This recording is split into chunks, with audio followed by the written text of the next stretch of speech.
Estás escuchando El Dollop, parte de Sonoro All Things Comedy Network. Este es un podcast bilingüe de historia americana en el que cada semana yo, Eduardo Espinosa, le contaré un suceso histórico estadounidense a mi amigo José Antonio Badía, que no tiene idea de qué va a tratar el tema. Bienvenido. Gracias. Todo bien. Todo excelente. Sí, todo Hasta chido. ahorita, hasta que empieces a contarme una historia. Sí, mira, ahora no hay animalitos involucrados. Es todo bien. Yay. El agua con radio funcionó bien hasta que se le cayó la mandíbula. ¿En qué ojo me pongo el parche? Malditos salvajes incultos. Pagaba 25 centavos a los niños de la localidad por cada perro o gato que le llevaran. No, espérate, ¿qué? El parque se hizo consciente. El parque probó la sangre, güey. Ahorita. ¿De qué se va tan? Lo bueno es que nada más te trabas cuando lees, ¿verdad? Sí, sí, sí. ...1919... Esto siempre me da miedo, man.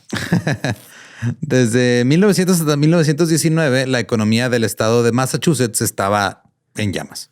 Era un desmadre. Una gran afluencia de inmigrantes cambió la composición del estado a una mayoría nacida en el extranjero. Para 1919, el 73% de la población de Boston era de inmigrantes o hijos de inmigrantes. Wow. Los irlandeses constituían el 32% y los italianos el 14%. Y al menos un tercio de Boston vivía en la pobreza. Es un chorro y el 100% de Boston le encantaba el fútbol. Aparentemente. Ya era el soccer, era lo que se jugaba ahí. Ahora, esto era nuevo porque Boston había sido durante mucho tiempo un bastión yanqui protestante. La intolerancia religiosa era común en la colonia durante los primeros 300 años.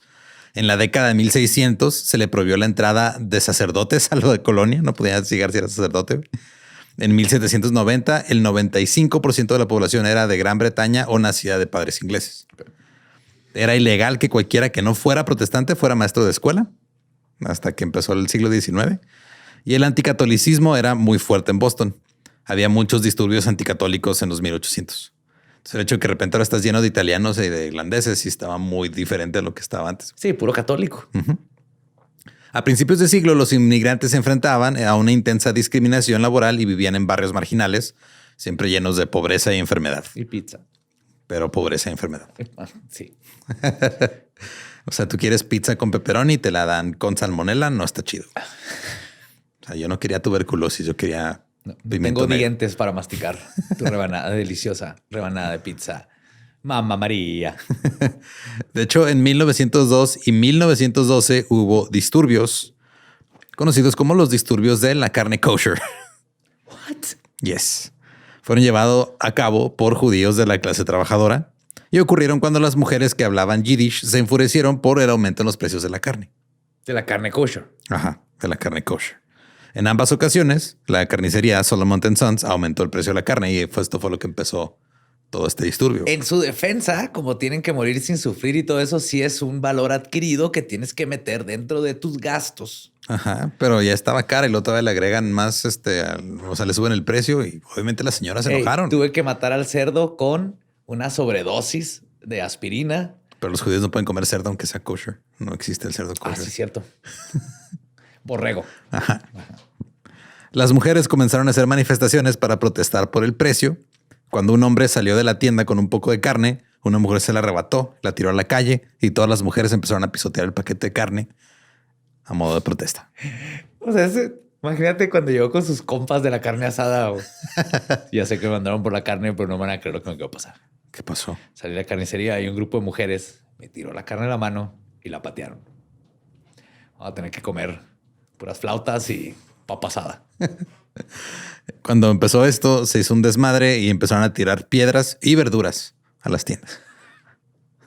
No sabría si me están atacando o quieren que haga un caldito. Y de hecho los precios no bajaron, la ira se mantuvo, la gente seguía enojada por los precios de la carne. 10 años después volvió a subir el precio de la carne y la violencia estalló otra vez el 24 de junio. ¿Qué es esto? ¿Francia? Más o menos. Francia protesta por todo. Las mujeres rodearon las carnicerías, rompieron ventanas y atacaron hasta los clientes. Cito, no era raro ver pollos volando por el aire o ver a mujeres y niños agitando burlonamente un trozo de carne en la cara de personas que no estaban a favor del boicot. Irónico que el pollo tiene que estar muerto para poder volar. Ajá. Pero lo logró. Eso es lo que cuenta.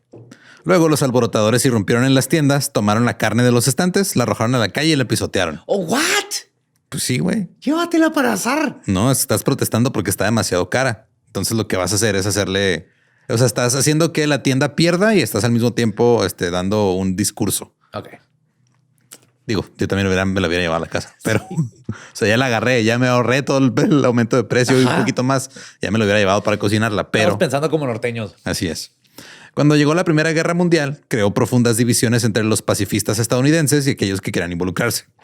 En 1917, Estados Unidos se movió para unirse a la guerra, pero los irlandeses americanos y alemanes americanos estaban en contra y también los socialistas. Los irlandeses porque no querían apoyar a los ingleses. Claro. Los alemanes, pues porque eran alemanes. Y los socialistas porque veían la guerra como un esquema capitalista para esclavizar aún más a los trabajadores. Por su posición pacifista, los socialistas se convirtieron en objeto de ataques en Boston. Cuando realizaron un desfile por la paz en Boston Common, fueron atacados por militares y luego por la policía. Wow. Se hizo un desmadre, hubo peleas a puñetazos y un infante de la marina obligó a un socialista a arrodillarse y besar la bandera. ¿Qué? Pues es que Sí, estaba yendo en contra ese de pedazo de tela con colores. estos colores. No corren. Automáticamente se la besó y lo America y fue a comprarse unas pistolas y un Big Gulp. Aproximadamente a la mitad del disturbio, el superintendente de policía vino y exigió a los socialistas que devolvieran su permiso de desfile. No puede desfilar. ¿Cómo te atreves a desfilar así? Dame eso. Tú ya había hecho, ya me aprendí la rutina con el bastón. Pero señor, no es mi permiso de desfile, es nuestro permiso de desfile.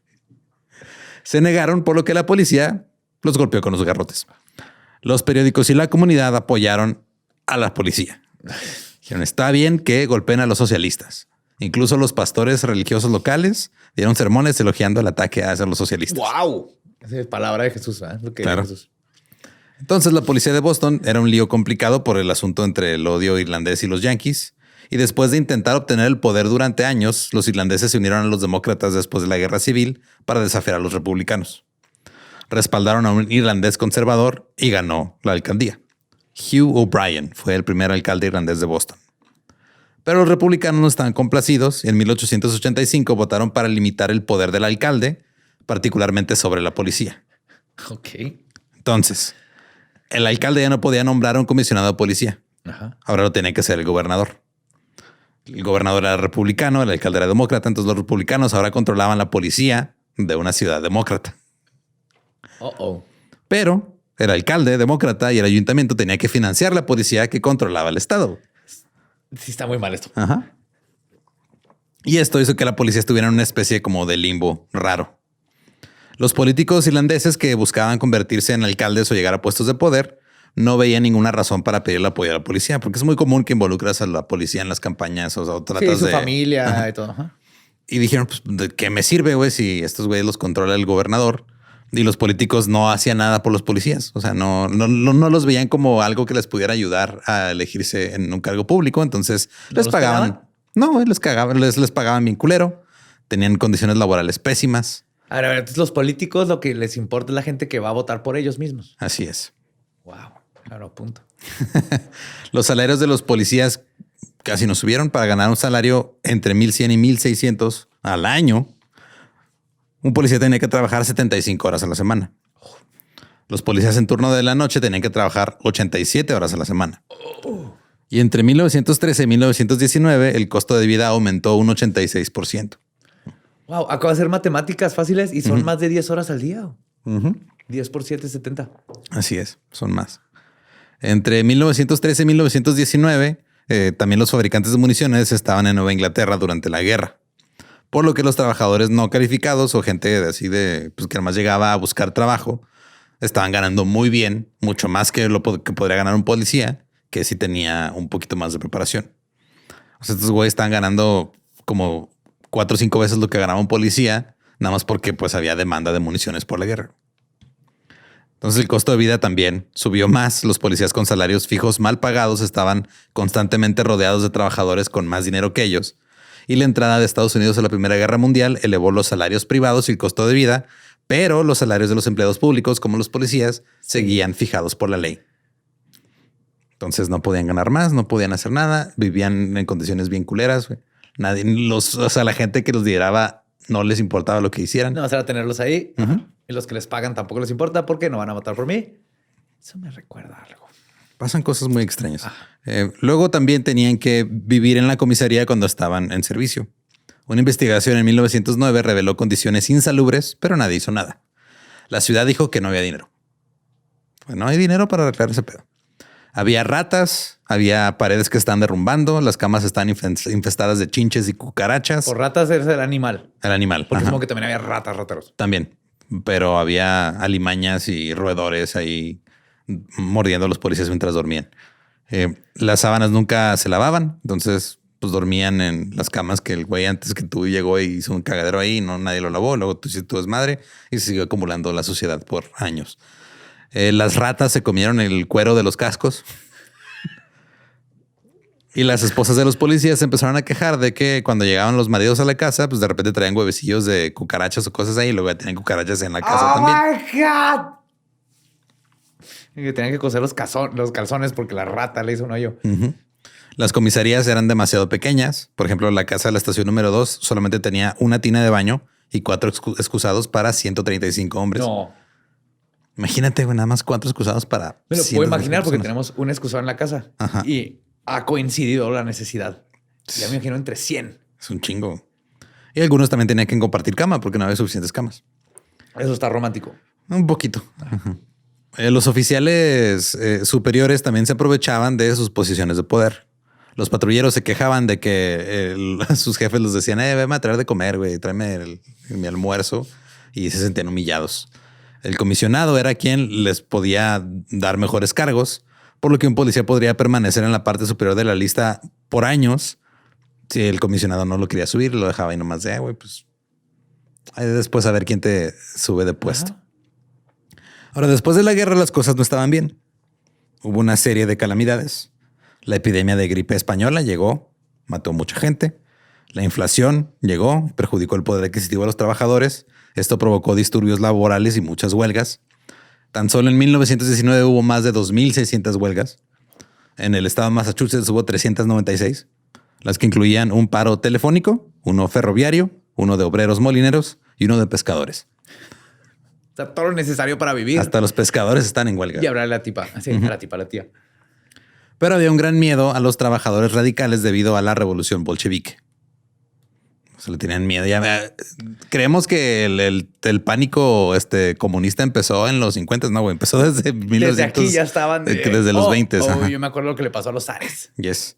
El derrocamiento bolchevique del gobierno provisional de Rusia en 1917 fue para muchos gringos un terrible presagio. Ahora, el 1 de mayo, los socialistas querían tener un desfile. Les negaron el permiso, pero marcharon de todos modos. Llegó la policía, se lanzó contra ellos y con ayuda de los transeúntes procedieron a partirles la madre. Hasta eso, qué buen trabajo hacen estos policías malnutridos, mal pagados, pero ahí andan haciendo su trabajo, ajá, que es madrear a la gente por tener derechos. Ajá. Todo aquel que trajera una camiseta roja era atacado. La gente atacaba a cualquiera, cito, cualquiera con indicaciones faciales de ser ruso. ¿Qué? Si tenías cara de ruso, te partían la madre, güey. No sé cómo definían cara de ruso, pero... Estás sudando vodka. Las multitudes luego destruyeron la sede de los socialistas y los socialistas fueron golpeados, luego llevados a la cárcel y encerrados. Cito. Gritos de mátenlos, mátenlos fueron encabezados por grupos de soldados y marineros y un prisionero pequeño y delgado, demacrado con la parte delantera de su camisa saturada de sangre, casi fue derribado por un garrote en las manos de un marinero mientras estaba siendo llevado por los escalones a la estación 9 por sus captores. ¿Que no estabas en huelga, cabrón? No, todo bien, pero pues ya me madrearon. O sea, yo no traía la camiseta roja, pero me manché de sangre y me empezaron a madrear. Y luego al Manchester United, güey, nomás iba a ver el partido. Más de 100 socialistas fueron arrestados. El gobernador Calvin Coolidge elogió a los hombres del ejército y la armada por restablecer el orden. Qué bonita forma de decir destruir las libertades. Nuevamente los periódicos elogiaron a los atacantes y el mensaje fue claro. Los disturbios estaban bien si los poderes fácticos no apoyaban a las víctimas. What? Sí, o sea, tú podías hacer un desmadre siempre y cuando tus jefes no estuvieran a favor de la gente contra quien estás haciendo el desmadre. Ajá. Y ya. Las masas católicas irlandesas estaban ganando el control político de la ciudad y esto se estaba volviendo una pesadilla para los republicanos yanquis. Por esta época, digo, esto nada más es para poner contexto a lo que vamos a llegar apenas. Ajá. Por esta época, en 1919, la policía comenzó a exigir salarios más altos y mejores condiciones de trabajo. El comisionado de policía, que era un republicano yankee, Edwin Curtis, se negó a analizar los salarios y las condiciones laborales. Estamos bien con una cama, pero necesitamos 2 almohadas. Es lo que estamos pidiendo, 2 almohadas. No se puede, ¿no? Ya tienen más Necesito de lo que una para mis rodillas. O sea, no se puede, no. Mi pareja se pone aquí en mi pechito, eso no hay problema, pero yo necesito una almohada entre mis rodillas, por favor, es lo único que estoy pidiendo. Deme eso y golpeo a todos los socialistas que quiera, en serio. De hecho, este trabajo no deja mucho, pero el madrear a alguien de rojo es todo lo que necesito para llegar a ser el amor alimenta a mi el alma esposa. porque no... el estómago nada me lo alimenta ahorita. Curtis era un güey que había heredado riquezas, nació republicano y tenía una fe profunda en el derecho divino de las clases adineradas a gobernar. También era muy terco. Así que cuando Curtis les dijo que no, la policía formó un sindicato y votó para afiliarse a la American Federation of Labor. La Federación Americana del Trabajo. Curtis luego emitió una nueva regulación. Dijo que los policías no eran empleados, eran funcionarios estatales. Y eso quería decir que no podían pertenecer a un sindicato y desempeñar sus funciones bajo juramento. Oh, shit. Es como las universidades que todos sus maestros están por honorarios. Entonces, no trabajan aquí, nomás los subcontratamos para que den clases. Y Curtis lo que hizo fue juzgar a 19 hombres que firmaron con el sindicato, los encontró culpables y los suspendió. Dijo que los contrataría de vuelta si ellos mismos repudiaban su acción de haber firmado con el sindicato. Y la Cámara de Comercio de Boston, el gobernador y la mayoría de los periódicos respaldaron a Curtis. El nuevo sindicato dijo que era una huelga a menos de que los hombres fueran puestos de nuevo en la fuerza policíaca. El alcalde, Andrew Peters, trató de mediar. Consiguió que Curtis retrasara el despido de los líderes sindicales mientras formaba una comisión para investigar qué chingados estaba pasando. La comisión dijo que la policía tenía derecho a formar un sindicato sin castigo y que era necesario mejorar los salarios, los horarios y las condiciones de trabajo. Curtis dijo, no es cierto, ni madre, me la pelan. El jefe de la AFL llamó a Curtis, cito, su majestad, el autócrata del pueblo de Boston. El alcalde le pidió al gobernador Coolidge que apoyara el informe y él dijo, no me metan en sus pedos. Dijo, estoy bien. Yo ni sé qué está pasando, la neta.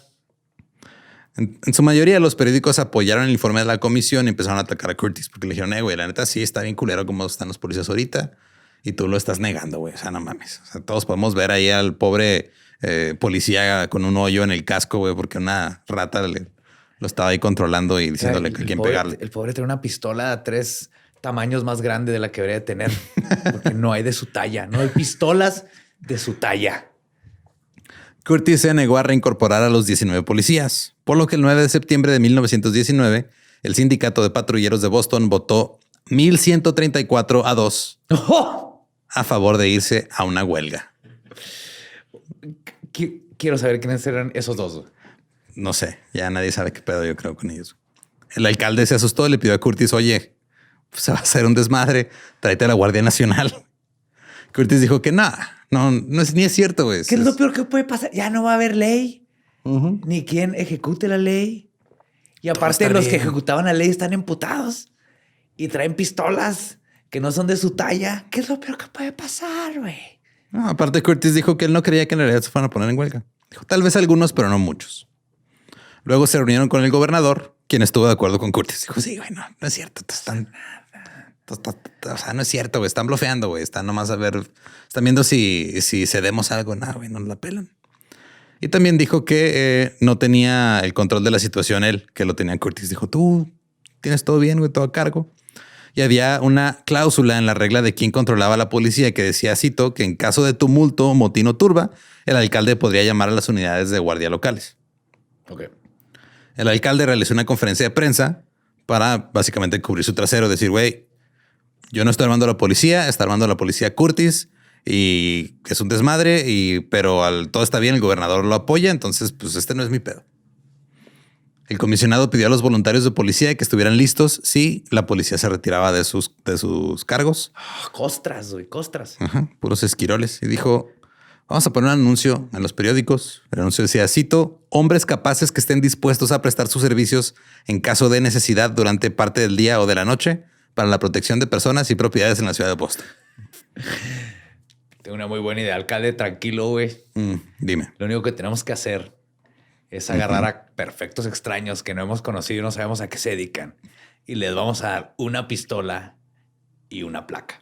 Sé que es lo que hacemos con la policía normal. Siempre, ajá. Entonces, ¿qué tiene diferencia, güey? Creo que nada. O sea, vamos a hacer lo que estamos haciendo desde hace varios tranquilo, décadas. Jefe, aquí te va a quedar bien chingón.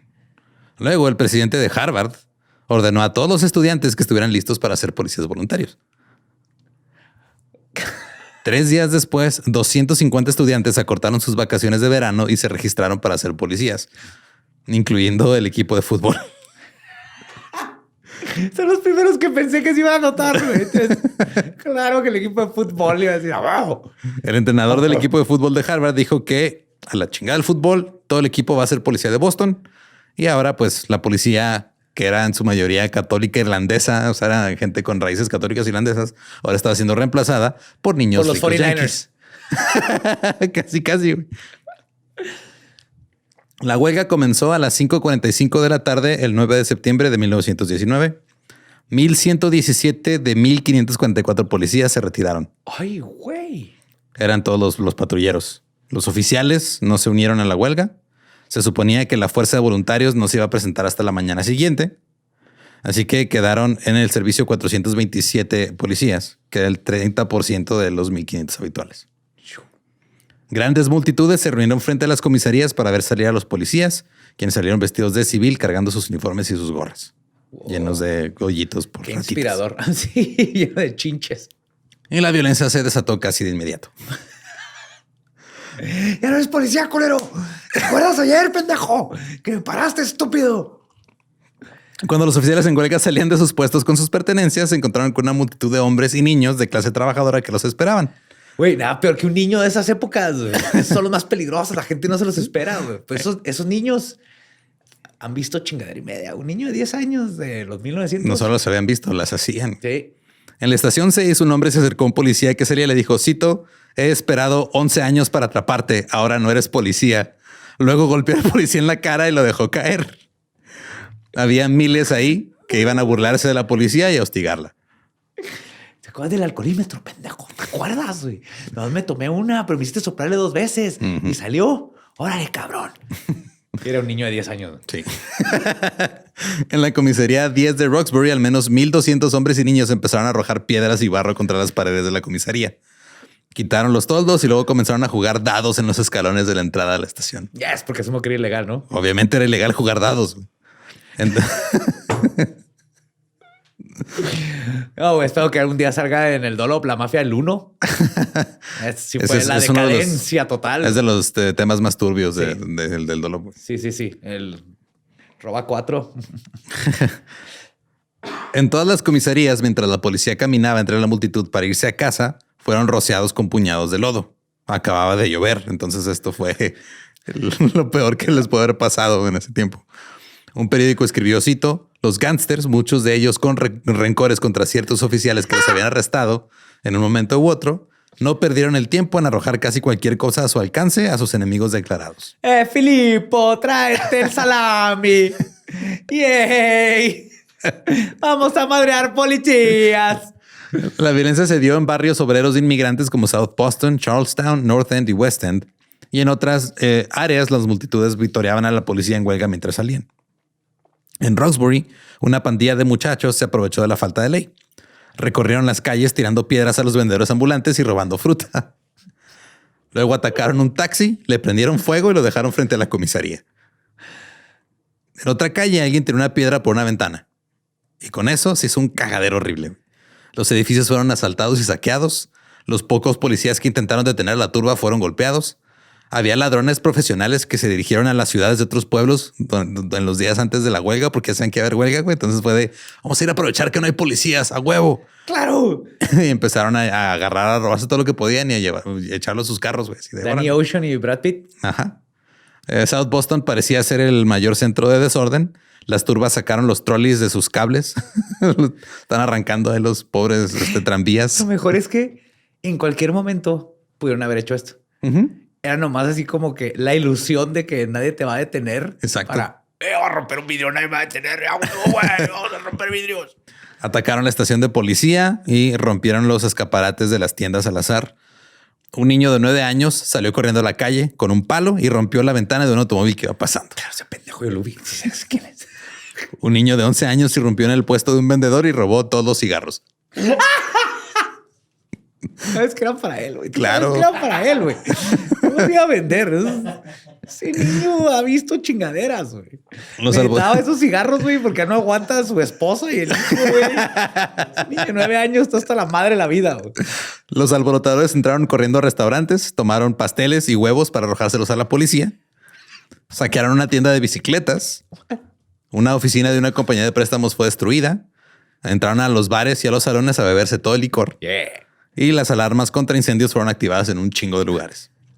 Cito: desde las 10 en punto hasta después de la medianoche, una turba de unas 600 personas, compuesta en su mayoría por matones de 14 a 20 años, trabajó desde Dorchester Avenue hasta Andrew Square, rompiendo escaparates de tiendas y saqueando indiscriminadamente a su paso.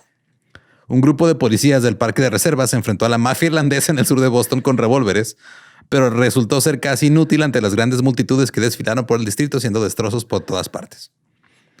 La policía armada se retiró bajo una lluvia de piedras mientras todos gritaban «¡Mátenlos a todos!». Lo peor de los disturbios fue en el distrito comercial del centro. La primera señal de que se habían apoderado de ella fue una gigantesca partida de dados en el Common. ¿Sería un dadote gigante? Eso me imaginé yo, pero nada más era una partida de dados con como 1000 personas viendo. Güey. Soy yo, güey. O esos eran los geeks del momento, nomás que era ilegal su tipo de geekness, güey. Porque creo que se sí. Un cubito con numeritos, nomás que haya puestas. Es que era juego al azar. Pero es básicamente así la conglomeración más grande de jugadores de Pokémon. Pero eran dados en ese tiempo. Es que el pedo fue que, o sea, como vieron que no había policía que detuviera este juego ilegal de dados, esto fue una señal para la multitud de que, güey, cualquier cosa es posible. ¿Cómo aventar más dados? Así es. Nos ponemos uno del otro, güey.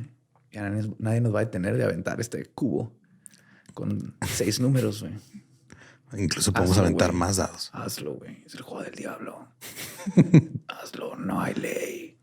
El Boston Herald reportó, cito: tan pronto como los oficiales de tránsito salieron de la estación en las calles Winter y Tremont, una multitud de jóvenes, para celebrar la nueva era de libertad, comenzó un juego de dados que atrajo a cientos de personas.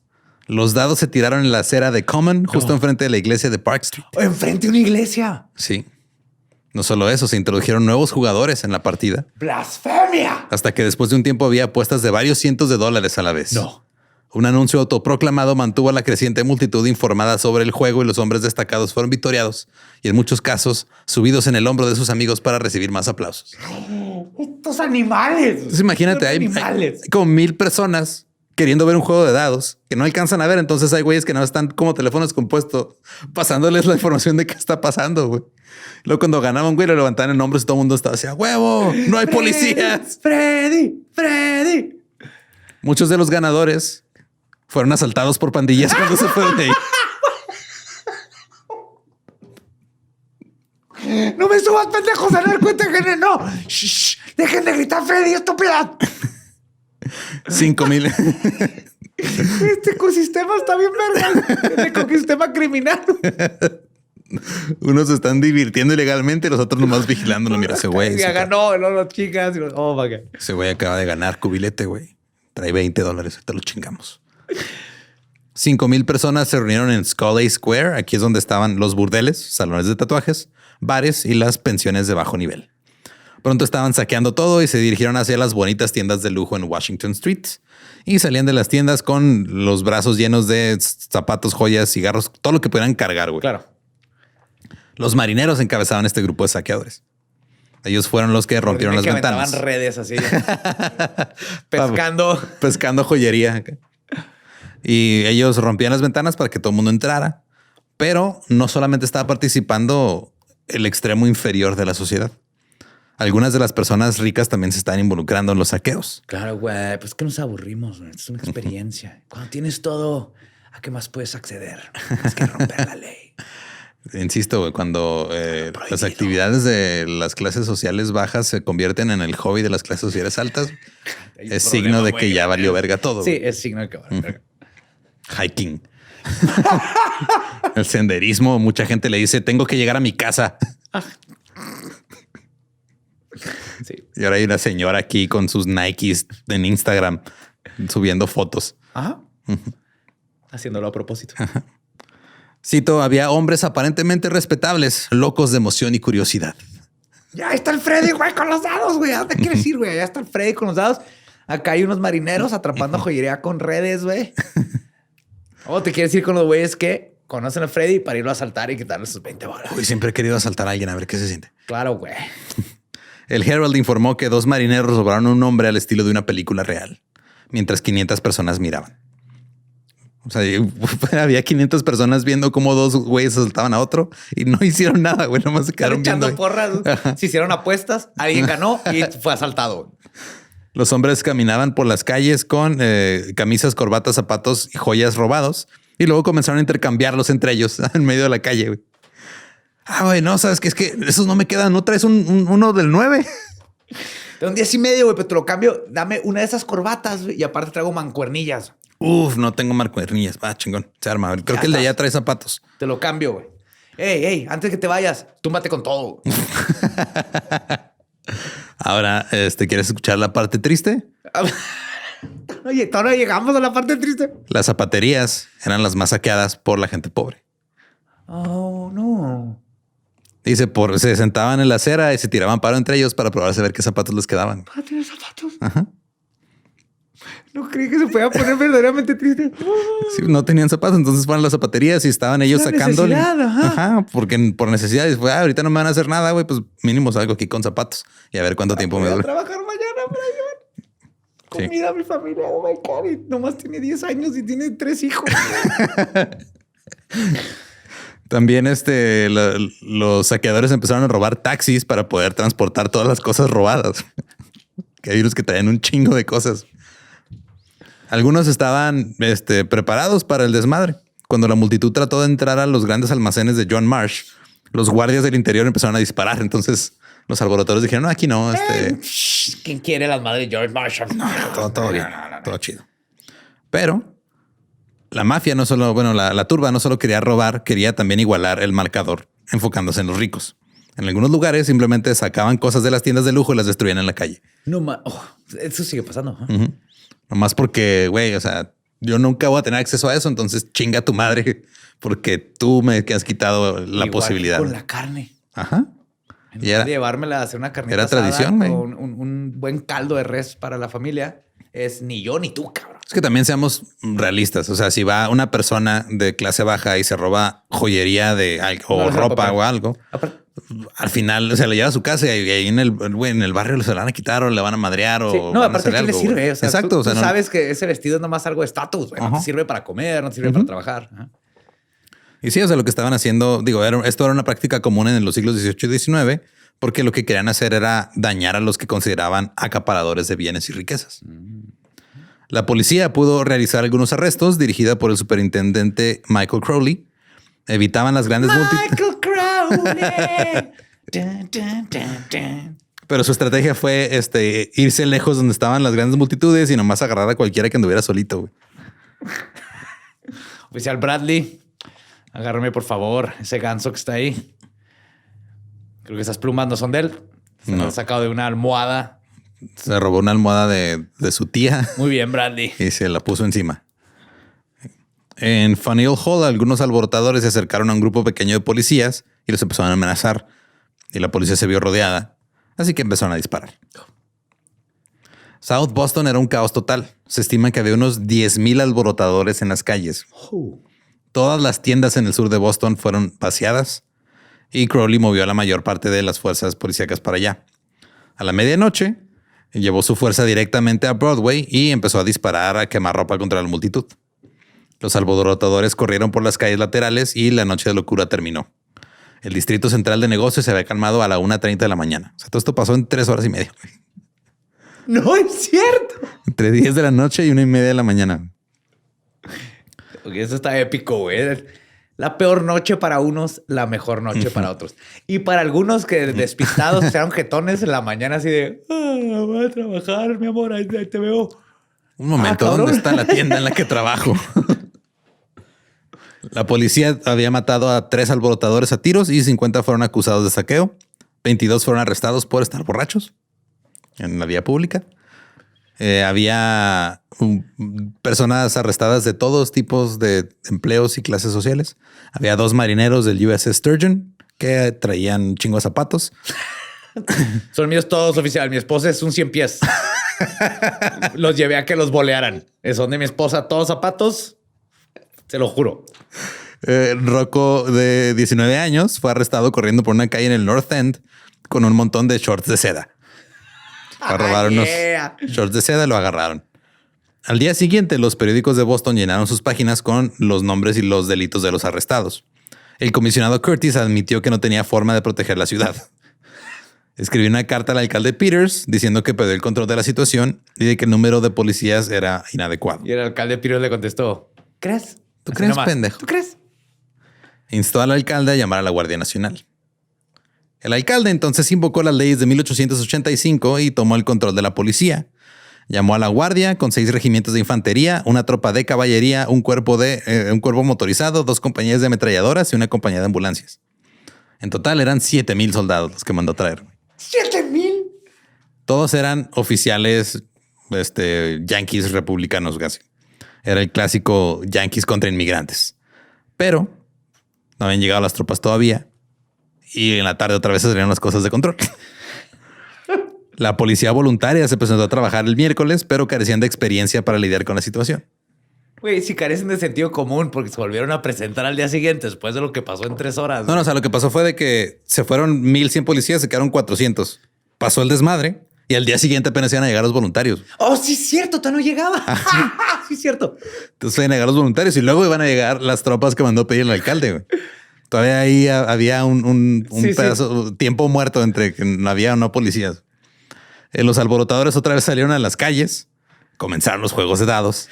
Es que esos pinches dados son del diablo, güey. Te digo, güey. El cubo es una figura geométrica sagrada del mal. Más cuando tiene números. Tiene 6 lados. Tiene 6 lados. Y si juntas 3 dados, es el número de la bestia. Un día de estos te va a salir un 666. Uh-huh. Comenzaron los juegos de dados y la multitud creció hasta que había otra vez 5,000 personas en Scully Square. Pronto la turba estaba arrojando piedras y papas a los policías esquiroles. Un periódico numeró a los esquiroles como... Yo estoy bien contento, güey. Sí, güey. Como policías, si me metan papas. Pero es que el pedo es de, imagínate que, o sea, no puedes distinguir en muchas ocasiones una papa de una piedra, güey. Entonces tú bien emocionado. Viene una papa. Probando. Cuando va con proyectil dirigido a tu cara. Como proyectil ahí sí no lo... Sí, estás... Yo creo que probándola. No, probándola sí, pero como proyectil que va directo a tu cara. Sí, no. Dudo que tengas tiempo de esquivarla o tratar de atraparla, güey. El periódico dijo que entre los esquiroles había universitarios, abogados, banqueros, corredores de bolsa, vendedores, atletas, ex remeros de Harvard, 2 choferes y un granjero. Muy pocos de ellos procedían. Esa es buena investigación que llegaron hasta a todos. ¿Tú sabes que tuvieron que entrevistar a todos, güey, para llegar a... y un granjero. Un granjero. Uno. Era un granjero y todos los demás eran güeyes blancos que estaban, según ellos, apoyando al Estado republicano. Obviamente, pues, eso están para servir y proteger. Muy pocos de ellos procedían de las clases bajas. Mientras los proyectiles continuaban siendo lanzados, los policías voluntarios nada más empezaron a correr. Los policías uniformados... Y el granjero así, yo voy a agarrar las papas, ya que va aventándolas, siembro y mañana... Le voy a nada más porque para eso está aquí. Y él pueda sacarle ganancia. Sí, a mí me dijeron que están aventando papas. Me inscribí. Los policías uniformados terminaron el ataque a los policías esquiroles sacando sus armas. Fue de, güey, estos güeyes los están madreando. Pues ni pedo a sacar las pistolas. En ese momento, el superintendente de policía ordenó a todos los policías voluntarios que escondieran sus placas debajo de su abrigo. Todo de azul, pero sin placa. Ajá. Pero el hecho de que los policías esquiroles fueran todos yanquis enfureció aún más a los inmigrantes. Claro. Se fue, güey, estás tratando bien culero a mi gente que está trabajando ahí. Te traes un pinche güerito todo meco, güey, de Harvard. Que sabe remar. Uh-huh. Va a tener que remar en mierda. Luego, a las 6 de la tarde, la turba había crecido a 15,000. Y fue entonces cuando llegó la caballería. No perdieron el tiempo. Cargaron a caballo contra la multitud para rescatar a los policías esquiroles que estaban siendo atacados. Blandearon sus sables y los alborotadores empezaron a dispersar. Pero las turbas se seguían reagrupando y tirando y haciendo un desmadre y llevándose todo lo que no estuviera clavado al piso.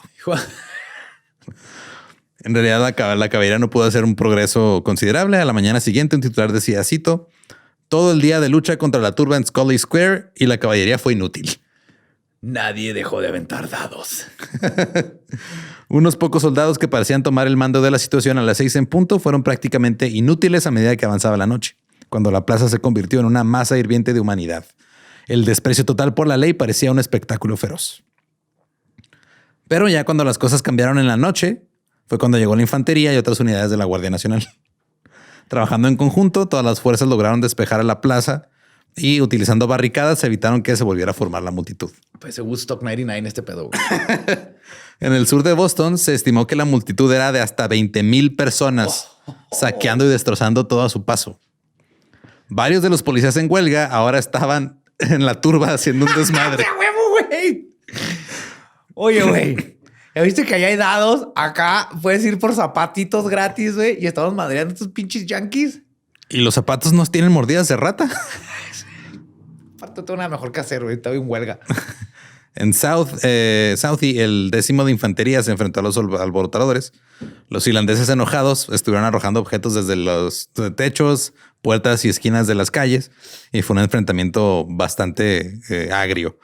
Por suerte empezó una fuerte lluvia a las 8 p.m., lo que hizo que muchos de la multitud mejor se fueron a una tienda de paraguas a saquearla. Así.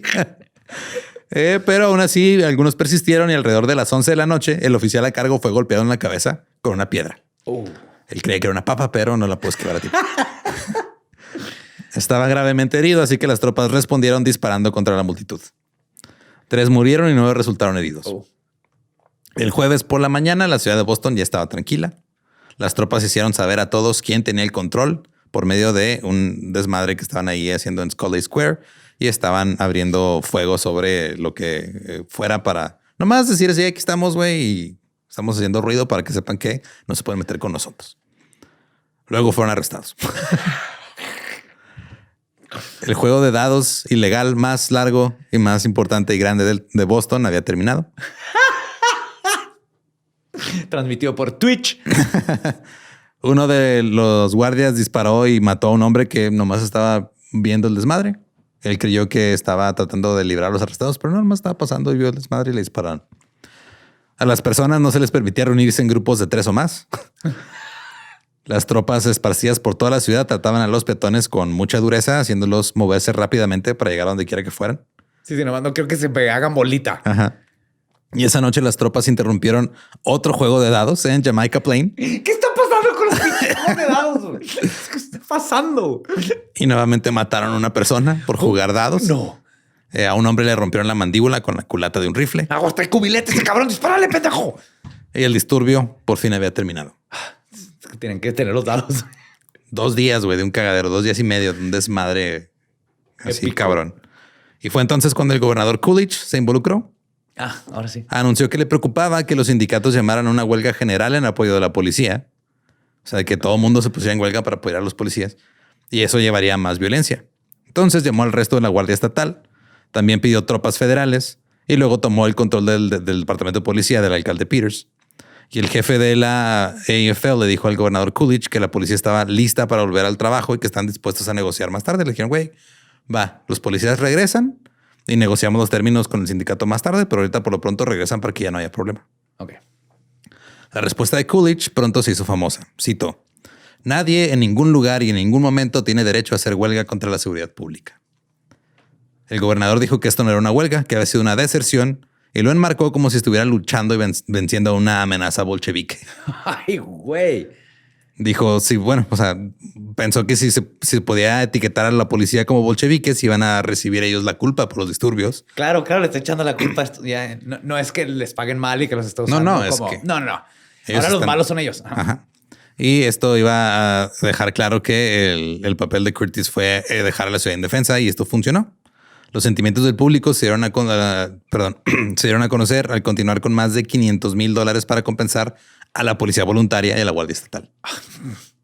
Luego se volvió a poner al comisionado Curtis a cargo y este comisionado obtuvo un fallo del fiscal general del estado diciendo que la policía había dejado vacantes sus puestos. Wow. Así que Curtis usó esto para despedir inmediatamente a los 1,147 policías que se habían declarado en huelga. Los despidió a todos. ¿Que no se acuerda de lo que acaba de pasar? Pues creo que no. Pero en ese momento ya la gente está diciendo, no, si es cierto, fue culpa de los policías, ellos se fueron. Ajá. Ellos abandonaron su cargo. ¿Qué les pasa? ¿Cómo se atreven? O sea, yo me robé 20 pares de zapatos por culpa de que el policía no estaba ahí. Es que no estaba ahí y mi esposa es una 100 pies y sabe lo caro que me están los zapatos, pues aproveché. Curtis incluso dijo que la policía planeó los disturbios. Cito, el desorden fue planeado y pensado para que la ciudad estuviera tan aterrorizada que llegara una demanda para llamar a los oficiales de la fe en sus propios términos. O sea, era como que esos güeyes lo hicieron para que negociáramos con ellos y ganaran. Este es el clásico menear al perro. ¿Te acuerdas de ese término? Wag the dog. Ajá. En cuanto a los 9 muertos y los 23 heridos, la percepción pública era de que habían obtenido su merecido. Los ciudadanos respaldaron a Curtis, a Coolidge y a la Guardia Estatal, aunque considerando los números, muchos de la turba eran ciudadanos que respetaban la ley, supuestamente, que salieron a las calles nomás a unirse al desmadre. O sea, como que también algunos lo hicieron para tapar su cagadero. O sea, sí, tiene sentido. Se dejaron llevar y fue de no, si no fue la policía, yo claro, no, güey. Hoy es el crickly clackity. Si yo no hubiera hecho eso, o sea, yo no hubiera jugado dados si hubiera un oficial en la esquina. Pero es que lo escuché, empecé a ir las sumas, pares, nones. Sí, las acciones de la multitud se intensificaron cuando no hubo respuesta al desmadre que están haciendo. Fue de quebré este vidrio y nadie hizo nada. Se hace todo un ambiente ahí de inseguridad. Sí. Los tribunales estaban repletos de jueces republicanos yanquis y los acusados recibieron sentencias muy duras. Por ejemplo, William Smith pasó 3 meses en la cárcel por robar 28 chicles. Todo el mundo en el país también condenó a la policía. Dijeron, no, es que sí es cierto, fue culpa de la policía, güey. ¿Para qué se van? ¿Para qué piden salarios justos y condiciones de uniformes salubres? Que no tengan cucarachas en las bolsas. Curtis recibió toneladas de correo elogiándolo por despedir a la policía. Y gran parte de esto fue gracias al creciente pánico comunista. Wow. El Boston Herald escribió, cito, si la teoría soviética tiene éxito aquí, se extenderá a otros campos de batalla y se convertirá a todo el país. O sea, dividieron ahí. Oh my God. El Boston Evening Transcript lo llamó una estación experimental de las exóticas ideas revolucionarias que se han importado a los Estados Unidos. El New York Times atacó al alcalde por tratar de hacer un pacto o tratar de negociar con el sindicato. Y el presidente Wilson dijo que la huelga era un crimen contra la civilización.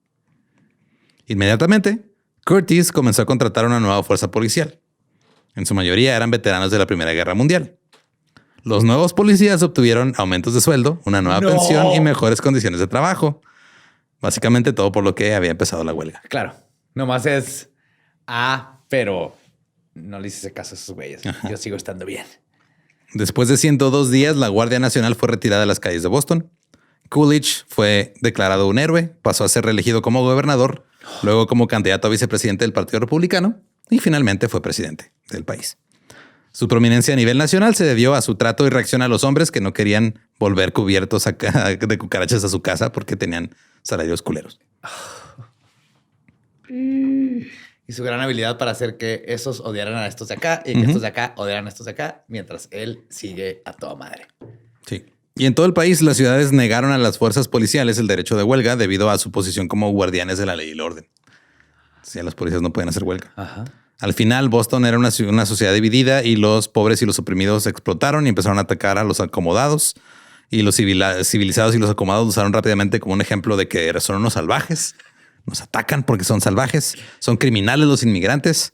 No es culpa de que no tienen comida, es culpa de que así son. Claro, ahí estaban robándose zapatos porque son unos animales. Con esos van a correr más rápido. Los irlandeses se volvieron más intransigentes después de la huelga, se enfocaron en tomar el control de la ciudad. Reeligieron al irlandés James Curley como alcalde y a partir de ese momento, Boston sería una ciudad dominada por los irlandeses. Era una fortaleza contra los forasteros y cualquiera que no simpatizara con la clase trabajadora. How do you like them potatoes? Y esa es la historia de la huelga policíaca de Boston. Wow. Nada ha cambiado. O del juego de dados más ilegal Más de la historia. épico Más y épico ilegal. de la historia. Es que jamás en la vida hubiera pensado Primer torneo de juego de mesa en la historia. Güey. Y terminó con muertos, güey. Es que está...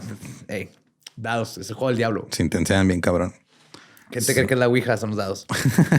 Si quieren escuchar el episodio original en inglés, es el episodio 256 de The Dollop, The Boston Police Strike. Y recuerden que nos pueden seguir en todos lados como @eldollop. A mí me encuentran como @ninguneduardo. A mí me encuentran como el va diablo. Y pues mira, sigue pasando. Sí, no hemos aprendido absolutamente nada. Estos... Ustedes también, ya saben. ¿Cuántos años pasaron de esos 100, 103? 103 años. Y estamos viendo... Sí, no conocen su historia, están condenados a que los maten jugando dados. No conocemos nuestra historia. No la conocemos.